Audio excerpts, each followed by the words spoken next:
Hi, can I ask you something? Have you ever had an entire conversation with someone without them ever knowing it happened? I think I do this more often than I would like to admit.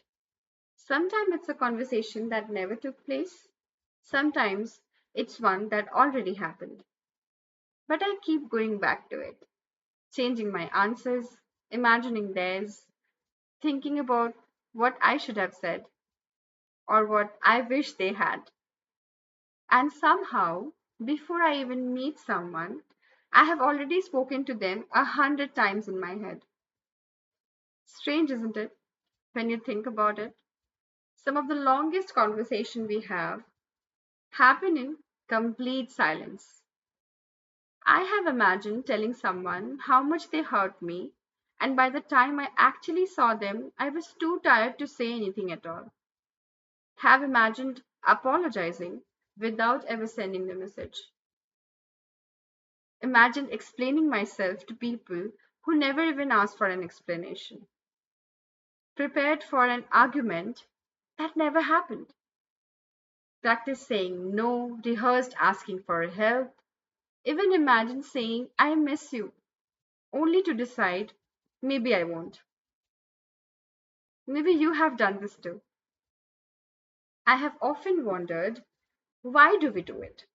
Why do our mind create entire conversation that may never exist? Maybe it's because our minds like certainty. Real conversations are unpredictable.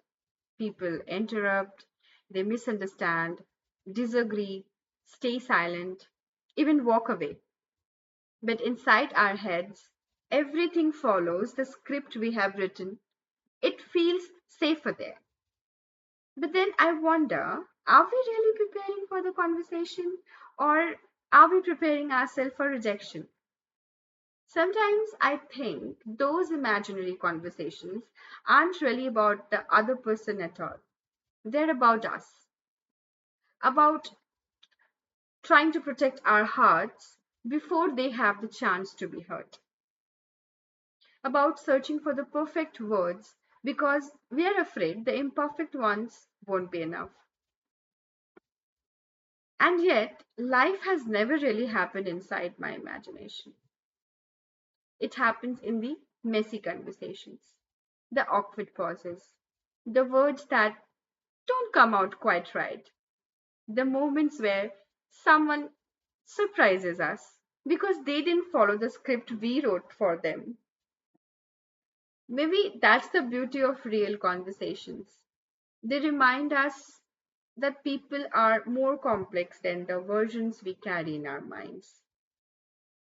I have realized something else too.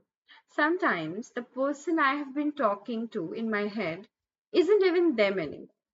It's a version of them, a memory, an expression, a fear, and without realizing it, I have been responding to someone who no longer exists.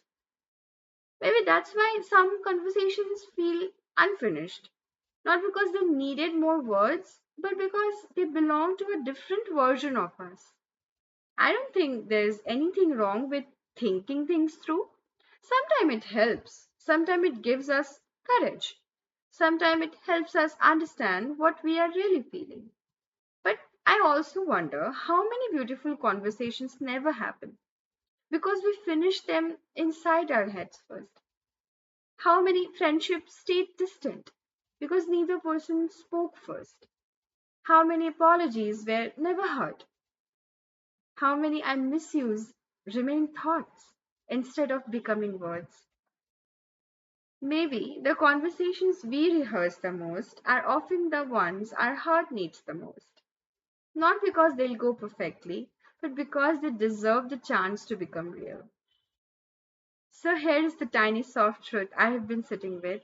Some of our longest conversations are the one no one else ever hears. But life has a way of surprising us. When we finally let those conversations leave our minds and enter the world, if you have been carrying your conversations in your head for a long time, I hope one day you find the courage to have it or the peace to let it go, whichever your heart needs more. Until next time, Take care of your heart, and whenever life feels a little too loud, I hope you find your way back here. I'll see you soon.